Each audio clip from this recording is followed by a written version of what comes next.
So यस्तो प्रकारले कसरी चेक गर्ने तपाईको ड्राइभिङ लाइसेन्स कार्ड प्रिन्ट भयो कि भएन। तपाईले स्क्रिनमा देखिराख्नु भएको छ यो ड्राइभिङ लाइसेन्स कार्ड प्रिन्ट भएर रेडी भइसकेको छ।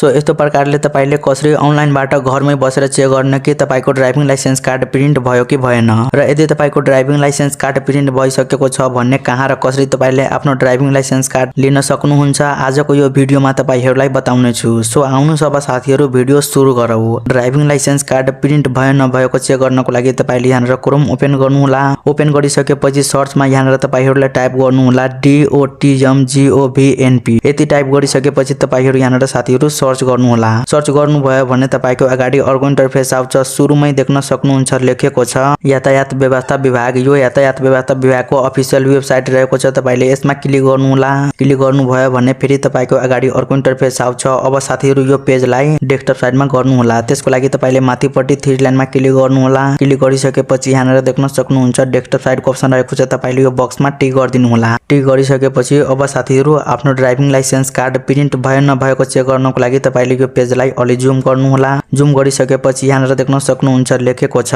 सवारी चालक अनुमति पत्रको विवरण तथा छपाईको जानकारी। तपाईले यसमा एकचोटी क्लिक गर्नु होला।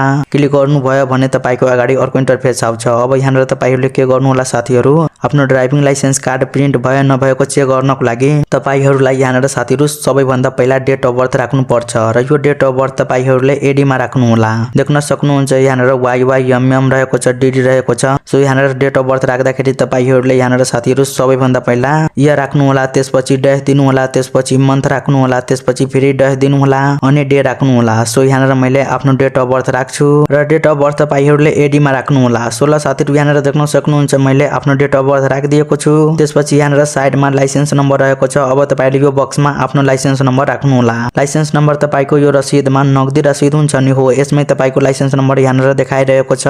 तपाईले यो लाइसेन्स नम्बरलाई जस्ट यहाँनिर तपाईहरुले यसमा राख्नु होला। सो यहाँनिर मैले आफ्नो लाइसेन्स नम्बर राखिदिन्छु। लाइसेन्स नम्बर राखिसकेपछि अब यो क्याप्चालाई जस्ताको त्यस्तै तपाईहरुले यो बक्समा राख्नु होला। सो यहाँनिर मैले यो क्याप्चालाई जस्ताको त्यस्तै यो बक्समा राखिदिन्छु। क्याप्चा राखिसकेपछि जस्ट तलपट्टि सर्च लाइसेन्सको अप्सन देख्नुहुन्छ, यसमा क्लिक गर्नु होला। क्लिक गर्नुभयो भने देख्न सक्नुहुन्छ तपाईको ड्राइभिङ लाइसेन्स कार्ड यहाँनिर देखाइरहेको छ र माथिनिर लेखेको छ your licence is already printed please contact TMO ठुलो भर्याङ रहेको छ। तपाईको अफिस पनि भनिदिएको छ कि त्यो ठाउँको अफिसमा गएर तपाईहरुले आफ्नो ड्राइभिङ लाइसेन्स कार्ड लिन सक्नुहुन्छ।